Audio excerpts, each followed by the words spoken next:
a la hora del café. Los invitamos a servirse un café sabroso que nos pueda acompañar durante esta reflexión que vamos a pasar juntos, porque vamos a tocar un tema que nos llega a todos, puesto que aborda el tema de nuestra patria. Hacer nación, ser cristianos, ser católicos en un país como México es algo muy especial. Por eso el tema concreto de esta reflexión será los católicos mexicanos. ¿Cómo es la fe del católico mexicano? ¿Qué compromiso tenemos con nuestra nación? ¿Hasta dónde llegamos nosotros a comprometernos con el Evangelio de Jesucristo en el tiempo actual, con los retos de hoy, con la democracia que se busca en un país que busca crecer cada vez más en todas las áreas de la vida, la cultura, la educación, la seguridad pública, la misma vida de salud, la misma higiene, el mismo ambiente social, la familia, la empresa? Tenemos tanto en un país tan grande como México, en un país tan bendecido, y la pregunta que tendríamos que hacernos es: ¿cómo es la fe católica de los mexicanos? Porque si no estamos viviendo cabalmente la fe del Evangelio en el país que nos toca construir, nosotros mismos nos estaremos dando la espalda, estaremos siendo traidores a nuestra patria y estaríamos dando la espalda al gran proyecto de Dios. Por eso la frase de esta reflexión es, de una manera concreta, hacer de México lugar de la presencia de Dios. Vamos a unirnos en oración porque queremos pedir por todos los mexicanos para que nunca falte libertad, para que sepamos vivir en la verdad, para que construyamos juntos la civilización del amor en esta nueva década que nos toca vivir, para que tengamos juntos un compromiso de fe que nos lleve a realmente ver las obras de misericordia de Jesús en cada familia mexicana, en cada calle, en cada experiencia de vida, y así podamos decirle a Dios: Señor, la tierra, el país, la nación que nos diste por construir, la hemos convertido en reino de Dios aquí en la tierra. Vamos a iniciar esta reflexión y te invitamos a pasar a nuestra sala a reflexionar juntos.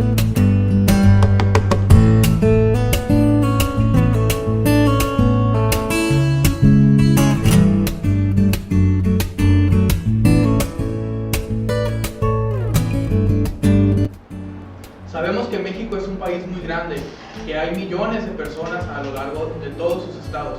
Pero lo que queremos saber hoy, Padre, es ¿cuántos mexicanos son católicos?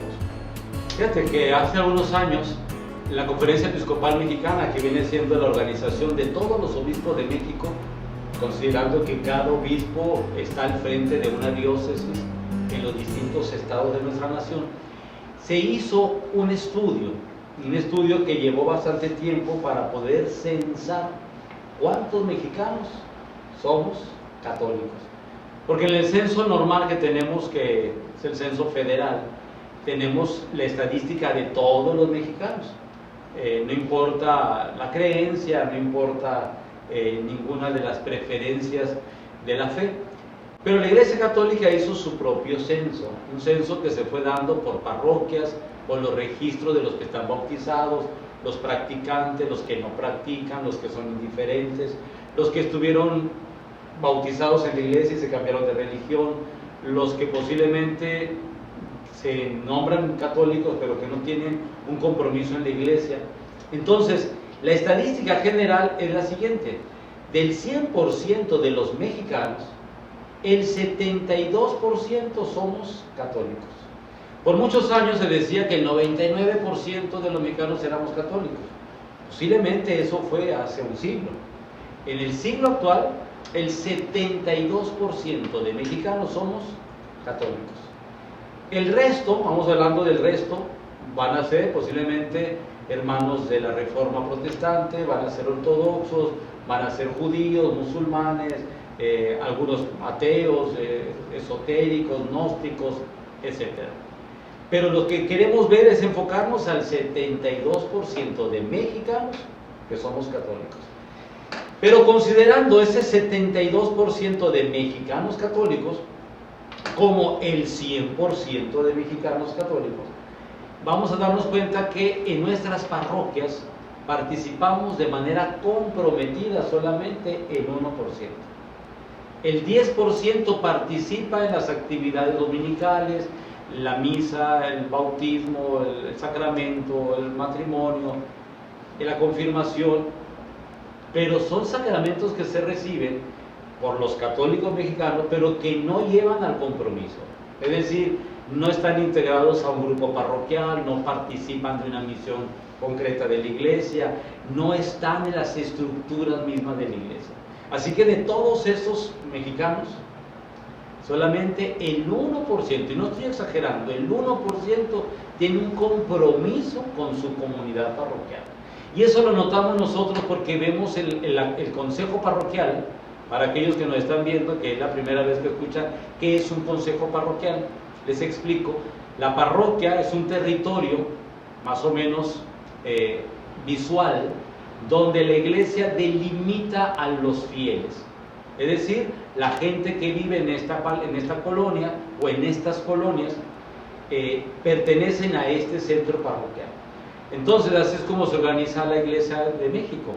Todo México organizado por la Conferencia Episcopal Mexicana, es decir, todos los obispos que pertenecen a todas las diócesis, pero cada diócesis tiene un obispo y ese obispo tiene regiones pastorales o decanatos o foranías o vicarías, y cada decanato, como le llamamos aquí en Ciudad Obregón, en la diócesis de Obregón, tenemos parroquias y cada parroquia abarca un territorio.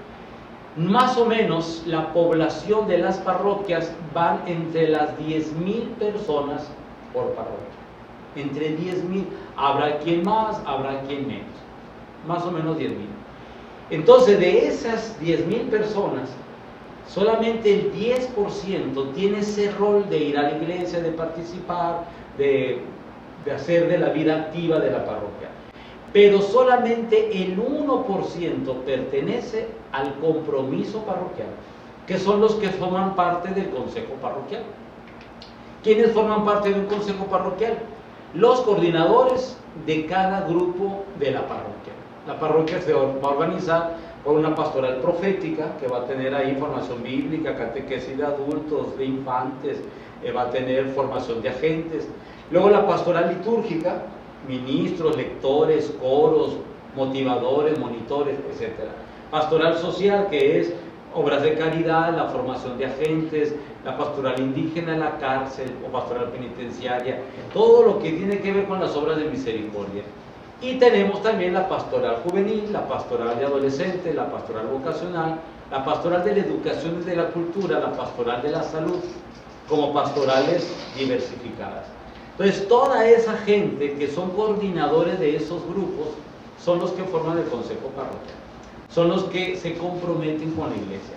Y de todos estos que nombré, tenemos que ser bien sinceros, no todas las parroquias tienen todos estos grupos de manera activa, porque nos faltan cristianos, católicos, mexicanos, comprometidos con la fe.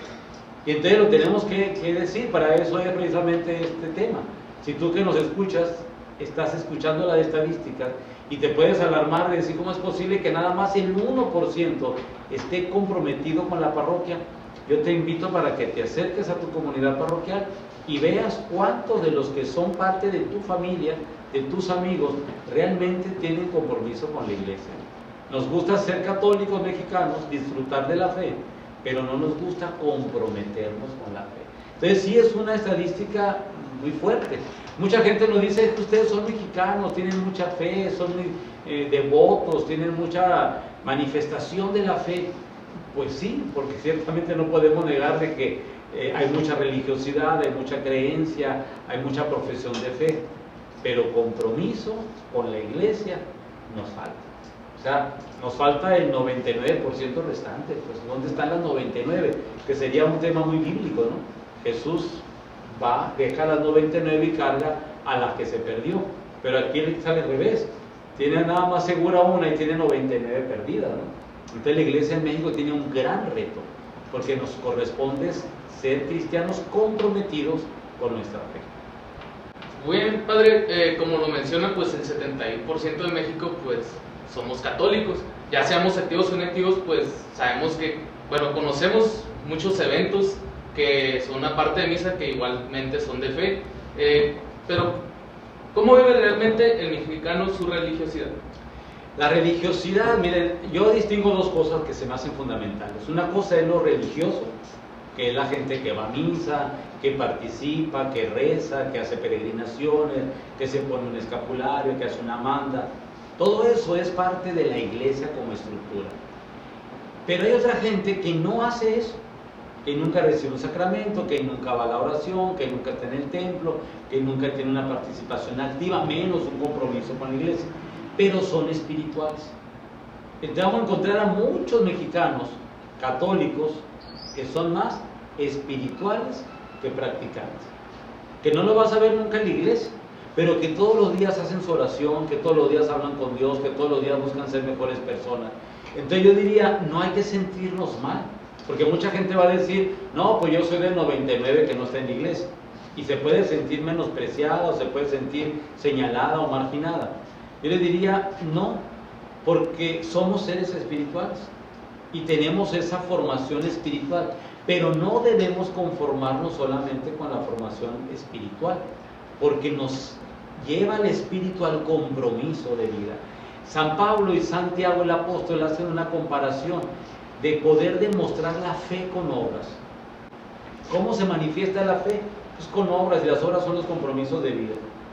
Pero también podemos ver que la fe puede ser una manifestación espiritual, que no se va a ver reflejado de manera material, pero que existe.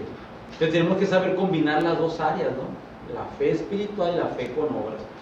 Y entonces, el mexicano católico se ha conformado mucho en decir, pues yo le rezo a la Virgen, yo soy muy devoto de San Judas Tadeo, yo le llevo el listón a San Charbel, yo prendo la veladora cuando quiero una promesa, yo le pido a Dios en la ermita que está camino al trabajo, o yo hago una manda, o yo pago para que hagan las fiestas patronales ahí los fiesteros o la gente de la congregación. Y tenemos mucho de eso. Entonces, ¿cómo se vive la religiosidad popular en México? Se vive con mucha fe. Yo veo gente que hace mandas, que caminan haciendo peregrinaciones, y son manifestaciones de la fe, y no debemos de menospreciar. En la pastoral de los santuarios marianos, por ejemplo, vamos a ver el santuario de la Virgen de Guadalupe, la Virgen de Zapopan, la Virgen de la Salud de Michoacán, y así tenemos muchos santuarios de la gente. Todos los días son miles de gente que va, se acerca al sacramento, se acerca a la confesión. Otros no se acercarán a los sacramentos, pero llevan su vela, llevan su agua bendita, la imagen del santo. Esa es la religiosidad de nuestro pueblo. De eso tenemos mucha religiosidad. Por desgracia, a veces la religiosidad nos lleva al conformismo. Conformismo es, pues yo ya cumplí, ya le recé, ya le compré las flores, ya le prendí la veladora, ya cumplí. Pero a veces eso no nos lleva a la conversión de la fe. La conversión de la fe es, yo estoy conociendo a Dios y me estoy comprometiendo en su vida y lo estoy siguiendo y trato de ser mejor cristiano y mejor humano y una persona más generosa y dadivosa y misericordiosa con el necesitado. Y ese paso a veces no se da. ¿Por qué? Porque nos conformamos con que ya cumplí. Yo me atrevo a decir que tenemos una religiosidad del cumplimiento. Cumplo y miento. Es un juego de palabras, ¿no? Para poder decir, cumplí. Ya pagué el menudo, ya pagué las veladoras, pero no cambió mi vida. Es decir, no me llevó a que mi fe me hiciera hermano del otro, perdonar al que me ofendió, realmente restaurar lo que habíamos deshecho, habíamos hecho mal. Y entonces, si la religiosidad popular, aunque nos haga muy buenos devotos, no nos lleva al compromiso de la fe, entonces vamos a ver las consecuencias negativas en la vida diaria. Y encontramos un país lleno de violencia, lleno de corrupción, un país de inseguridad, un país donde dice uno, ¿cómo es posible si somos 72% de católicos? Más los otros que no son católicos, pero que son cristianos también. ¿Y por qué tenemos un país así? Y entonces nos damos cuenta de que la fe no está dando respuesta a los desafíos de la vida social. Y la fe de Jesucristo tiene que ser respuesta a los problemas de la vida, porque entonces no estaríamos llevando el Evangelio en nuestras vidas. Lo hacemos de cumplimiento, cumplo y miento. Cumplo como padrino porque le compré el ropón al niño, pero ya en la vida lo vuelvo a ver, no sé si es cristiano o no, si tiene fe o no, si hizo la comunión o no, y así tenemos cantidad. Entonces vemos una religiosidad muy marcada y una fe poco comprometida. Ese sería como un reto, un desafío para nuestra fe católica en México. Oiga, padre, y así como dice la canción, para el mexicano ser guadalupano es algo esencial. Sí, porque fíjate que del 72% de católicos que son mexicanos, yo me atrevo a decir que mayormente, es decir, otros más, son más guadalupanos que católicos. Encontramos mucha gente guadalupana, que puede ser agnóstica, que puede tener, incluso hay gente que dice yo soy ateo, pero creo en la Virgen de Guadalupe. O sea, la Virgen de Guadalupe tiene un papel fundamental en el pueblo de México. ¿Por qué? Porque nos vio nacer, porque ella es un evangelio pintado. Es muy importante entenderlo esto. A veces dice uno, ¿qué tiene la Virgen de Guadalupe que te llama la atención, que te jala, que te atrae? Es que ella es un evangelio pintado. Te está presentando al verdadero Dios por quien se vive. Te está presentando el sol radiante que ella tiene detrás, que es Dios. La mujer que está encinta, que al dar a luz nos va a presentar al verdadero Dios por quien se vive. Y entonces todos encontramos la mirada, la ternura, la maternidad de María. Y tenemos un México muy guadalupano. Yo me atrevo a decir, somos muy guadalupanos. Y eso es una gran bendición. Y la misión de la Virgen de Guadalupe es llevarnos a su Hijo Jesucristo. Y ahí tenemos que encontrar, llegar al Tepeyac no es solamente nuestra misión. Nuestra misión es llegar al Tepeyac para que María nos lleve a su Hijo. Y al llevarnos María a su Hijo nos va a llevar por un camino de paz, de concordia, de bienestar, de desarrollo social, de protección, de cuidado fraternal unos con otros. María nos va a llevar a una familia unida, integrada, que se perdona, a un país que tiene que ser cada vez más justo, más participativo en todas sus dimensiones de formación, de educación, de cultura, de valor, de religión. Todo eso nos tiene que conducir María. Porque si no nos lleva María a su Hijo, pues entonces la Virgen estaría triste.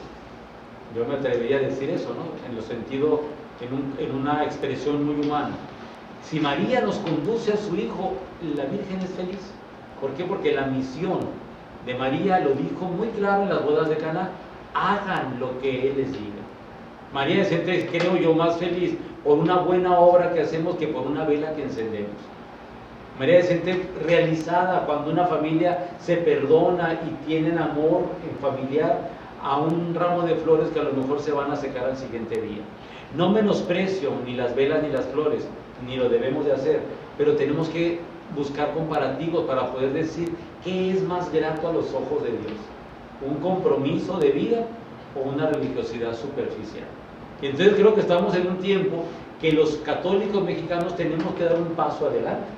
Y el paso adelante es el compromiso de nuestra fe. La fe implica compromiso. Una fe sin compromiso es una fe estéril. No va a producir nunca nada. Y en nuestro país necesitamos que se vean más los frutos de nuestra fe. Bueno, padre, otra pregunta que tenemos y que queremos hacerles: ¿cómo se vive el divorcio entre la fe y la vida? Miren, por las estadísticas que decíamos antes, que pensábamos que el 99% de mexicanos éramos católicos, nos llegó a afectar mucho cuando la reunión de todos los obispos de México con el Papa Benedicto XVI, llega los obispos y dicen, el Papa mismo en todos los discursos fue diciendo: vivimos el divorcio entre fe y vida. Y eso hizo mucho ruido en nuestro país, porque veníamos de una experiencia papal del Papa Juan Pablo II que nos decía: México siempre fiel, ¿verdad?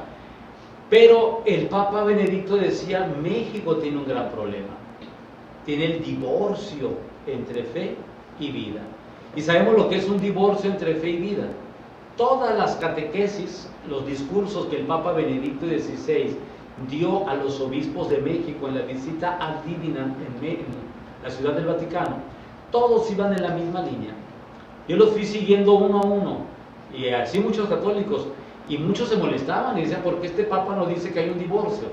Y el Papa Benedicto con mucha sabiduría nos decía, mexicanos, el divorcio entre fe y vida consiste en que la fe va por un camino y la vida de ustedes va por otro.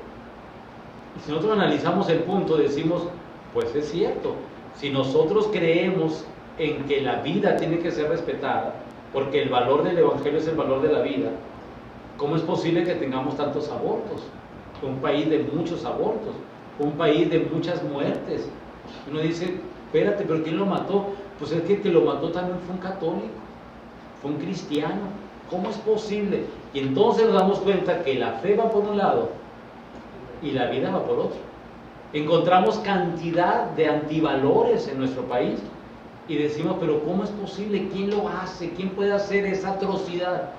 Y tenemos que reconocer y decimos, pues es un católico, es un cristiano, es un mexicano. Que no deberíamos de hacerlo en ningún sentido, en ninguna obra de mal. Y entonces cuando vemos el divorcio, fe y vida, nos damos cuenta que nos falta mucho por unirnos.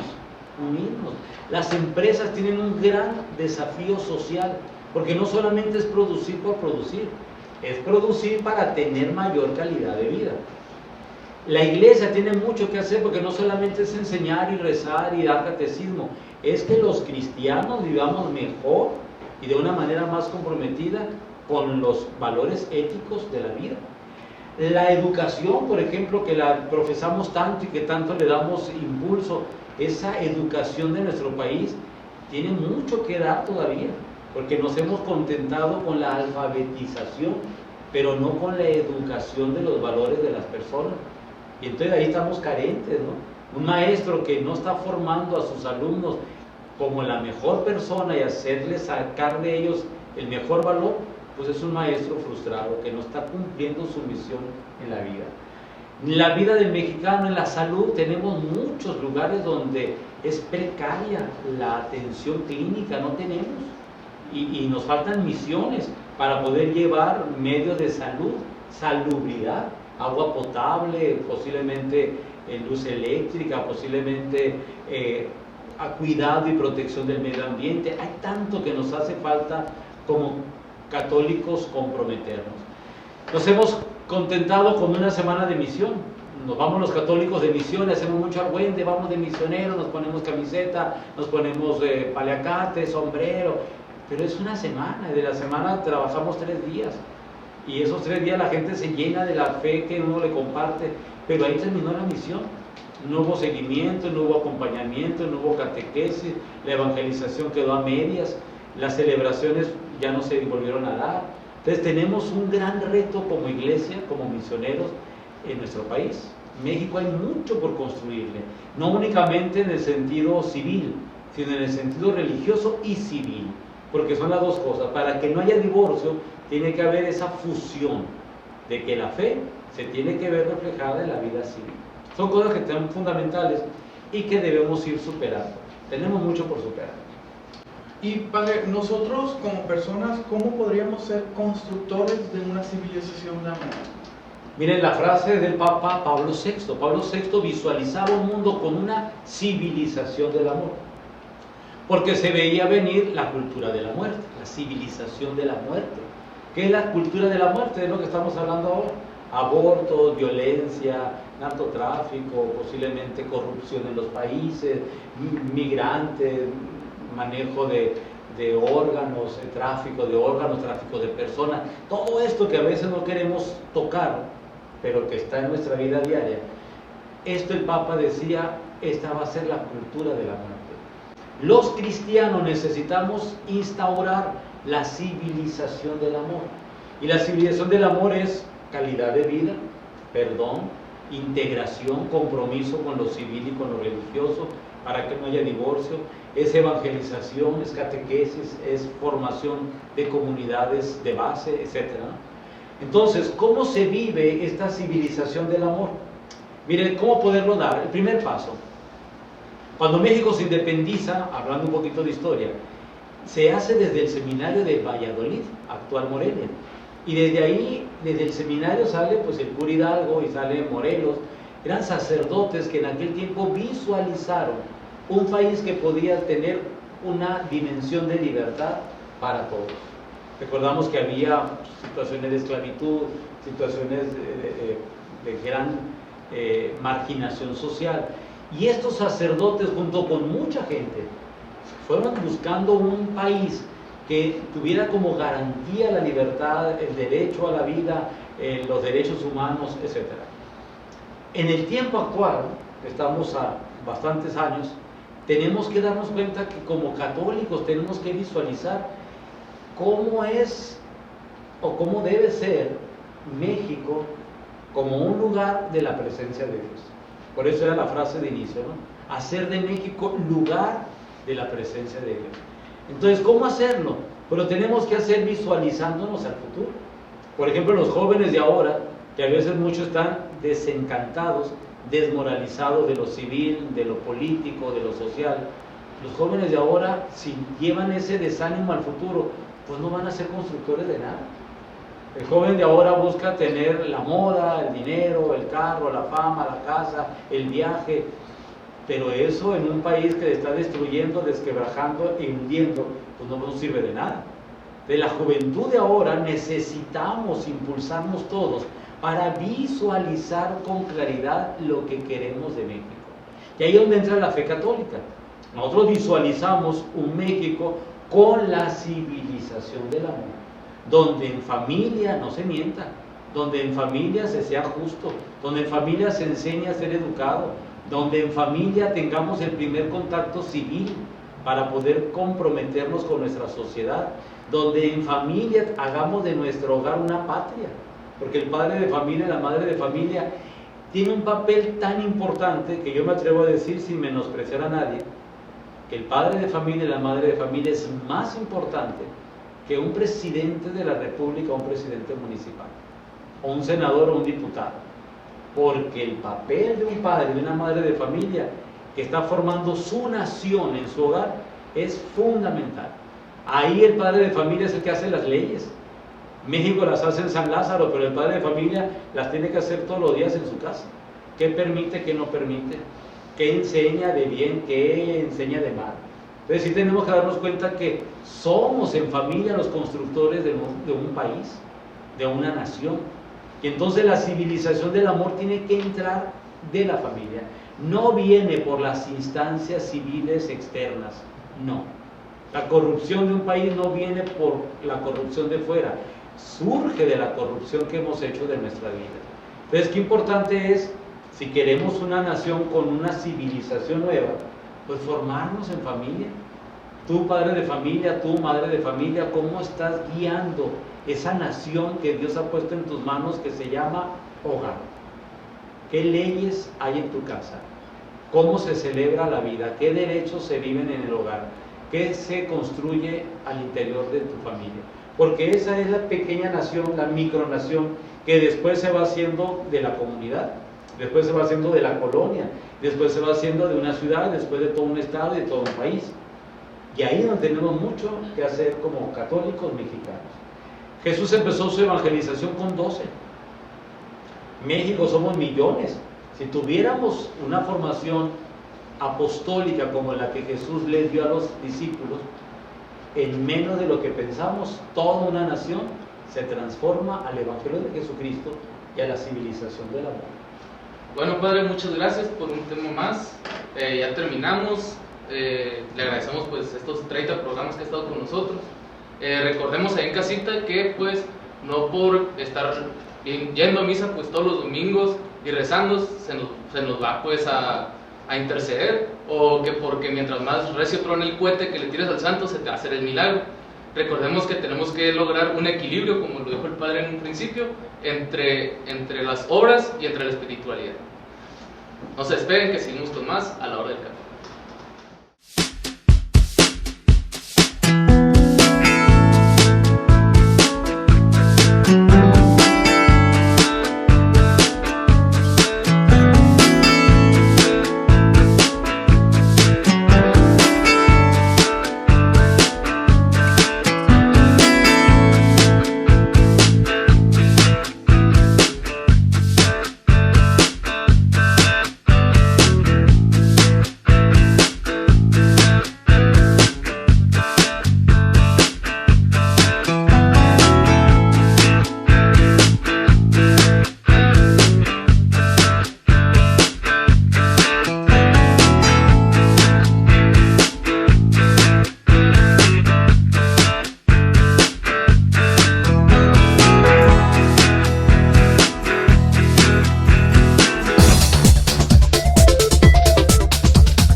Bienvenidos a las Coffee News. Nuestros compañeros Sergio, Paulina y yo nos vamos a acercar al mundo católico de las noticias.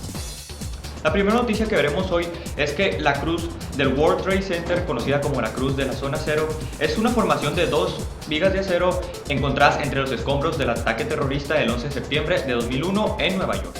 Durante el proceso de recuperación y limpieza, todos los domingos se realizaba una misa alrededor de la cruz. El pasado 11 de septiembre se cumplieron 794 años desde que comenzó la adoración perpetua al Santísimo Sacramento en Francia, práctica que se ha extendido en todo el mundo. Esta es una expresión que se usa para la adoración del Santísimo Sacramento. En noticias más locales te informamos que el próximo 20 de septiembre nuestra diócesis entrará en la segunda etapa de reactivación, por lo que podremos acceder a la misa presencial de manera reducida y con las medidas de higiene necesarias. También los grupos, los templos, las oficinas y otros servicios estarán a tu disposición. Espera más información por parte de tu parroquia.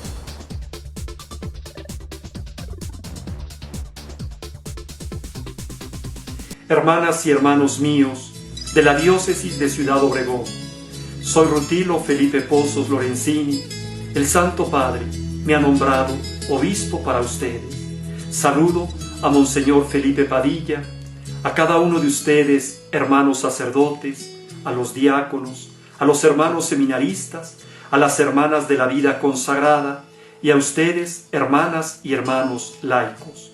Voy a servirlos. Les invito a que seamos una iglesia sinodal, una iglesia donde nos escuchemos unos a otros y juntos nos pongamos a la escucha del Espíritu Santo, que nos pide.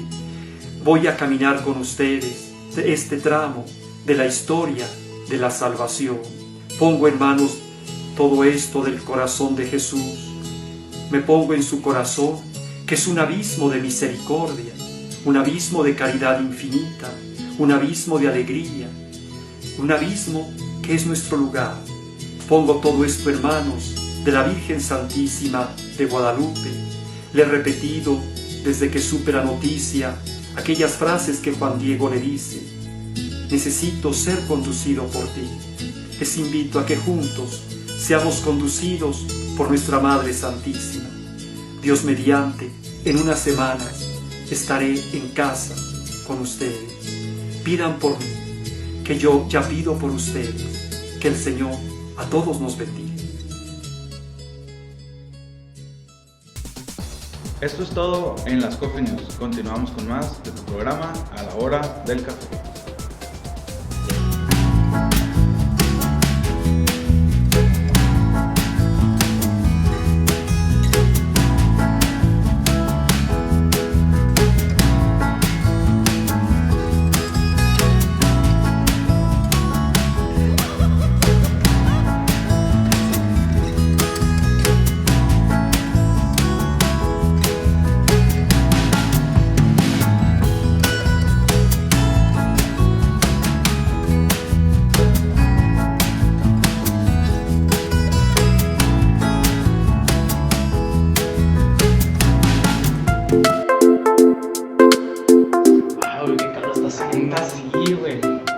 ¿Qué onda, plebes? ¿Qué rollo?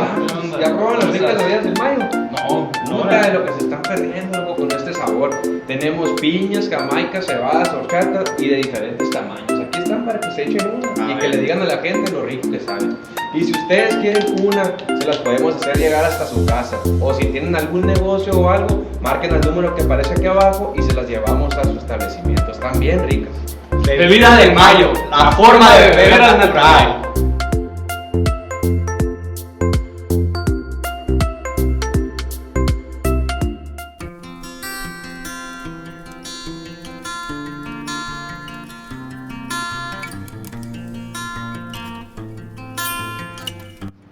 Estamos una vez más en su sección Descifrando la Palabra, y para complementar el tema de hoy, Padre, ¿por qué no nos descifra la palabra libertad? Muy ad hoc, precisamente con el tema que estamos tocando. La libertad es una facultad del ser humano que tiene para saber elegir lo que desee. Eso es la libertad. Por la libertad se ha luchado, por la libertad se conquista, por la libertad se sacrifica, porque una de las facultades más valiosas del ser humano es la libertad. Y la libertad puede ser libertad personal. Yo lucho por mi libertad. Yo como persona, como individuo, tengo mis derechos, mis obligaciones y ahí ejerzo mi libertad. Pero también existe la libertad social, cuando se lucha toda una nación para poder vivir libres con los criterios que se deseen en la justicia. Y también hablamos de la libertad religiosa. Cualquier persona puede profesar su creencia de una manera respetuosa siempre consigo mismo y para con los demás. Y así podemos ir viendo cantidad de expresiones de la libertad. Si Dios nos concede esta facultad de ser libres y en eso nos asemejamos a Él, creo que tenemos cada vez más valorar la libertad que Dios nos dio. Muy bien, padre. Qué bonita reflexión. Y pues tenemos más secciones. Quédense con nosotros que seguimos con más. Puta, qué rico café nos estamos tomando, ¿no? La verdad sí, pero como que hace falta algo que acompañarlo, ¿no La crees? verdad, sí, pero como que... Pues no sé. ¿Qué onda, plebe? ¿Qué huele? Miren lo que les traje. Un rico pan de panificadora Los Reyes. Qué rico se ve. Esta es la mejor compañía para el café. Y si a ti se te antojó, puedes pedir uno a este número y te lo llevan hasta tu casa. Hay conchas, leños, coyotas, coricos y mucha variedad. Así que no pierdan su tiempo, plebes, lléguenle. Oye, creo que lo voy a probar, a ver. Yo quiero este. Yo voy por un café. Disfrútenlo. Panificadora Los Reyes.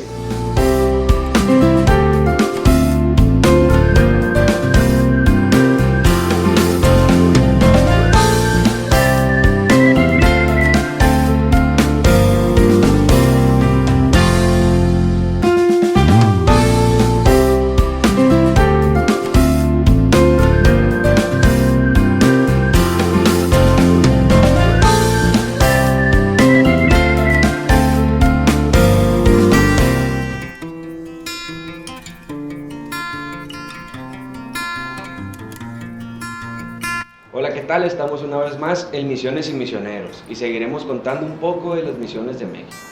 En 1614 se fundaron las misiones del Mayo, Santa Catalina de Camoa, San Ignacio de Tesia, Nuestra Señora de la Natividad de Navojoa, Nuestra Señora de la Concepción de Cobulimpo y en poco tiempo bautizó a más de 20,000 nativos. Muchas gracias y continuamos con más de nuestro programa.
Te invitamos a que veas nuestros programas. Martes y viernes a las 7 p.m. a la hora del café y miércoles a las 7 p.m. café con sabor a vivo. También te invitamos a que sigas la transmisión de la Santa Misa de martes a sábado a las 5 p.m. en el Facebook de Parroquia del Carmen. Todos los jueves a las 8 de la noche estaremos en la Hora Santa para que nos sigas en los Facebook de Kairos y de la Parroquia del Carmen. También tenemos las charlas Renaceré, Renaceremos, que salen en el Face de la Parroquia del Carmen, impartidas por el Padre David. Te invitamos a que sigas nuestro boletín Alma Misionera, que puedes encontrar de manera digital en el Facebook de la Parroquia del Carmen o de Kairos Tiempo de Dios, y también el podcast que puedes escuchar en Spotify y en Apple Podcasts. No olvides seguirnos en nuestras redes sociales de Kairos y de la Parroquia del Carmen. Sobre todo, suscríbete a nuestro canal de YouTube, donde encontrarás nuestro contenido. Gracias por apoyarnos siempre en todos nuestros proyectos. Esperamos seguir contando contigo. Pasamos a la parte final de nuestro programa. Agradecemos a Dios por el país que nos ha regalado, este territorio tan vasto, tan grande, tan rico, tan lleno de cultura, de valor en su gente y en la expresión religiosa. Por eso hoy queremos agradecer a Dios por nuestro país y pedirle a Dios que nos conceda ser buenos constructores de su evangelio y de su reino en nuestra patria.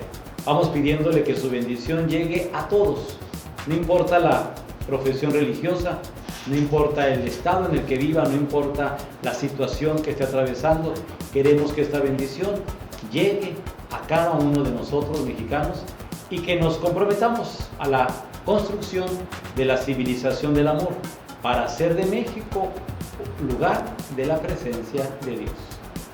El Señor esté con ustedes. La bendición de Dios Todopoderoso, Padre, Hijo y Espíritu Santo, descienda sobre ustedes, su familia, y permanezca siempre. Te deseamos un buen día. Gracias por estar ahí.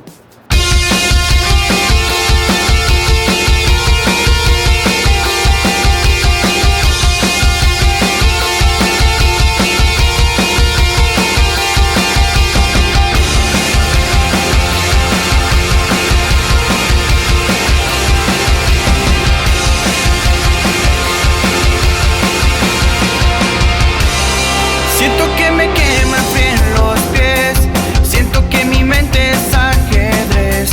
Lo único que quiero es volar, hasta tu presencia poder llegar.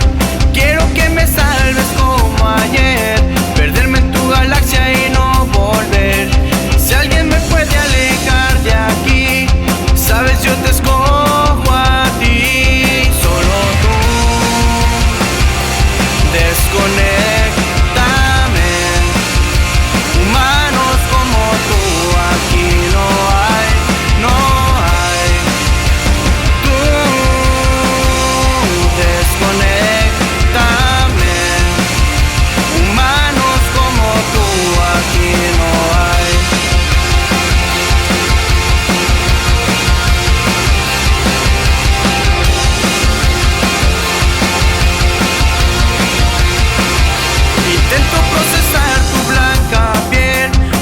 Enormes ojos cuando me ves. No pienso preguntar a dónde voy, mientras en tus manos mi ubicación. Espero día y noche la ansiedad, te busco en las estrellas de oscuridad. De todos los caminos por seguir, sabes yo te escojo a ti. Solo tú, desconecta.